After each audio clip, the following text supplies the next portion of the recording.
बाबा बाजूला होय ना तिथं काय करीत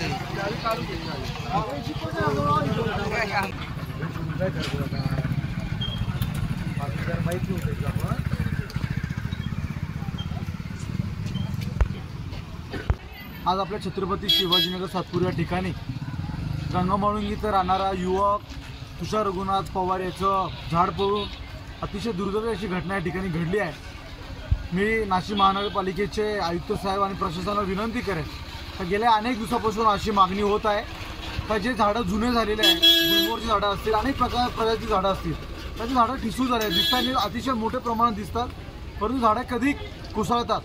बघितलं असं आता मान्सून सुरू झालेलं आहे तर मी महापालिकेचे आयुक्त प्रशासनाला अशी विनंती करेन, मागे सुद्धा आमच्या इथे राहणारे छत्रपती शिवाजीनगर येथील पोपटराव सोनवणे यांच्या रिक्षावरती सुद्धा आयटीआय सिग्नल इथे झाडं पडलं होतं, त्यांचं पण जागेवरती मृत्यू झाला होता।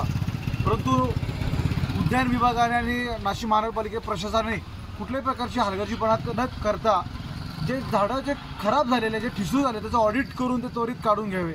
आणि जे काही वृक्षप्रेमी असतील, तुम्हाला झाडं लावायची असतील तर तुम्ही अनेक ओपन स्पेस या ठिकाणी झाडं लावा, परंतु जेव्हा उच्च न्यायालय कुठल्या प्रकारचे आदेश देत असेल प्रशासनाला तर त्या ठिकाणी त्यांना काम करण्याचं तुम्ही सर्वांनी सहकार्य केलं पाहिजे, जेणेकरून अशा दुर्दैवी घटना घडणार नाही। तुम्ही बघितलं असं जी आज ते तुषारच्या भोवती जी घटना घडली आहे तिचं पूर्ण कुटुंब त्या ठिकाणी पोरकं झालेलं आहे।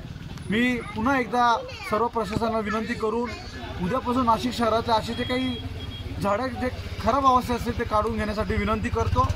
यापुढे आपण अशी कुठली कारवाई केली नाही, आम्ही जन आंदोलन त्या ठिकाणी राजीव गांधी भवन या ठिकाणी उभारू असा इशारा मी सर्व नाशिककरांच्या नागरिकांच्या वतीने देतो, भारतीय जनता युवा मोर्चाच्या वतीने देतो, अशी या ठिकाणी आपल्या माध्यमातून प्रशासनाला विनंती करतो। धन्यवाद।